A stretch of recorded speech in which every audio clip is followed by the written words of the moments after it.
Пайғамбарыбыз саллаллаху алейхи вассалам Айша апамызға мындай деп айтқан хадис келеді. О Айша, егерде сен маға қиямат күні жолығуну қаласаң, менен чогуу болушту еңсесең, анда сен дүйнөдөн өзүңө жетерлик гана ал, дүйнөдөн бир мусапырдын азыгынчалык гана бул жашоодо азык топту. Андан ашчасы сага кереги жок деди. Эми бир мусапыр жолдо кетип бара жатканда эмнеге муктаж болот? Өмүр бою адам баласы жашап өткөнгө ошол нерсе өзү жетиштүү экен да. Ошондуктан кызыктырып, сен ошол бир мусапырдын жол азыгынчалык эле азык ал, ошонун буюмунчалык эле буюм ал, андан көп алба, ошондо сен мага жолугасың, менен чогуу болосуң. Сактангын. Ва ияка ва мужаласатал агния. Сен бай адамдар менен чогуу көп олтуруудан сактан дейт. Себеби кедей адам бай адамдар менен чогуу олтурса, бай таасирленбесе дагы кедей сөзсүз түрдө таасирленет экен да. Ошондуктан бай адамдар менен чогуу олтургандан кийин байларга окшогусу келип калат. Байлардын казандан тамак жегенден кийин өзүнүн казанына ыраазы болбой калат. Ошентип адам баласы фатаргубу фиха, силер ошол дүйнөгө буюмдарга кызыгып кетесиңер дейт. Ошондуктан пайгамбар алейхиссалам айтат, дүйнөдөн аз гана сага жетиштүү Айша, байлар менен чогуу олтуруудан сактан, жана кийимди тиккенге чейин сен жаңы кийимди кийбе деп айткан. Уммул Хусейн радиаллаху анха айтат, мен Айша апабыздын үйүндө олтурган мезгилимде ал бир кийимин тигип жаткан экен. Анан тиккенде дагы жиби түрдү экен да. Бир эле өңдү эмес, эми жиби аз болсо керек, агы түгөнүп бөгү менен тигип атканбы, кыскасы бир канча өңдүү жиптер менен кийим тигип жаткан болчу дейт. Ошондо Аллахтын элчиси келип калды. Анан Айша эмне кылып атасың? Бул кылганың эмне деди. Анан айтат, "Комиси урқиуху", көйнөгүмдү тигип жатам Аллахтын элчиси деди. Ошондо Аллахтын элчиси аябай ыраазы болду да, жактырды. "Ахсанти", абдан жакшы кылдың, абдан сонун болду. "Ла тадаи саубан хатта турқиихи", сен кийимди жамаганга чейин аны эч качан сен таштаба. "Фа иннаху ла жадида лиман ла халакала", себеби кийимди эскиртмейин жаңы кийим кийген ал өзү жакшы эмес деди. Демек, бир хадис жана андан кийинки хадистерде дагы ошол мазмунду бекемдеп, кийим кийгенде сиз менен биз жөнөкөйлүккө көңүл бурушубуз керек экен. Анан кийимди эскирткенге чейин жаңы кийимге шашылбашыбыз керек. Умар радиаллаху анху өзүнүн баласына, Абдулла бин Умар радиаллаху анхумага насаат айтып мындай деди. Кимде ким кийимин эскиртпеген болсо, анда ал жаңы кийим кийбесин.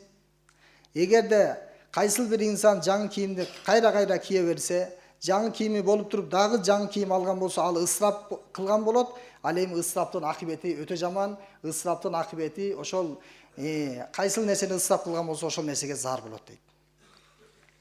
Диндеги улуу алымдарыбыз айтат, бир жерде, бир шаарда ушунчалык Аллах Таала берекени берет, жана күрүч бар го, күрүч. Ушунчалык көп болуп, мол болуп түшүмдөрү ысырап кылышкан экен. Аллах Таала ушунчалык аларды кор кылды. Аллах Таала ачарчылык берип, жанагы өткөн жылы жана мусорларга, жанагы таштандыларга таштаган күрүчтөрүн кайра терип жегенге мажбур болушкан экен да. Издеп ошол жерди чукуп, ошон үчүн сиз менен биз Аллах Таала эмнени берген болсо, ошол нерсени кадырлашыбыз керек, ысырап кылбашыбыз керек. Аллах Таала ысырап кылгандарды эч качан жактырбайт.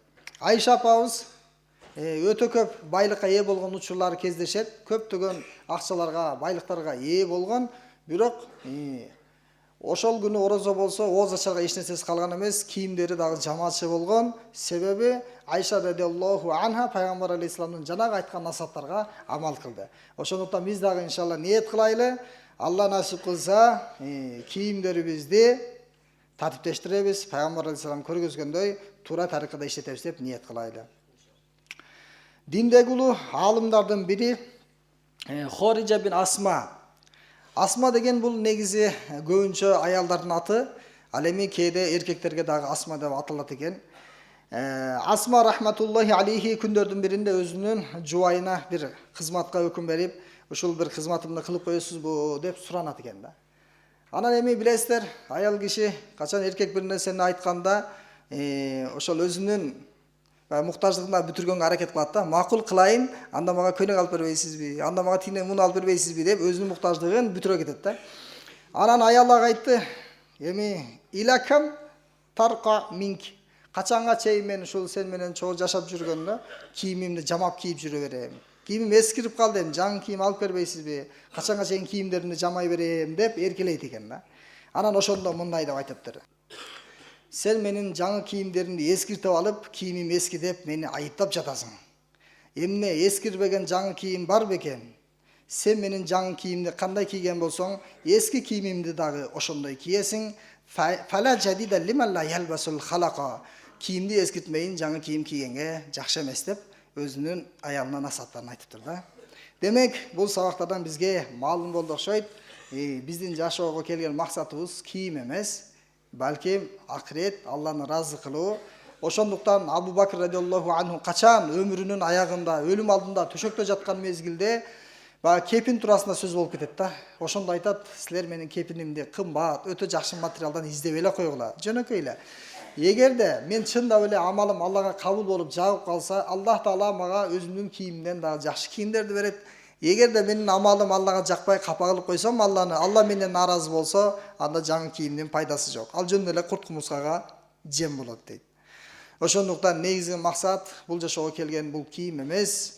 Кийим кийели, бул кийимди Аллах Таала биз үчүн берген, биздин авратыбызды жабыш үчүн. Кийимдин эки максаты бар да. Биринчиси уяттуу жерди жабуу, экинчиси суук болсо сууктан сактап, ысык болсо ысыктан тосуу. Бул кийимдин максаты да. Анан кийимдердин өзүнүн жол жоболору бар, эрежелери бар. Аял кишилер кандай кийим кийет, эркектер кандай кийим кийет. Алла насип кылса, сабактарда дагы ошол кийим туурасында өткөндө кененирээк айтканга аракет кылабыз. Мына ушул сиз менен биз сабактан жок дегенде жаңы кийимди эскертмейин, аны таштабайлы. Кээ бирөөлөр жанагы дүйнөдөн өтүп кетсе маркумдар, дароо анын кийимдерин өртөп салат да, өзү өлүп калчудай болупчу. Же бирөөгө таратса, элдер албайт. Мага ошонун таасири тийип, буга ажал келди, мага да келип калабы деп коркпоңуз.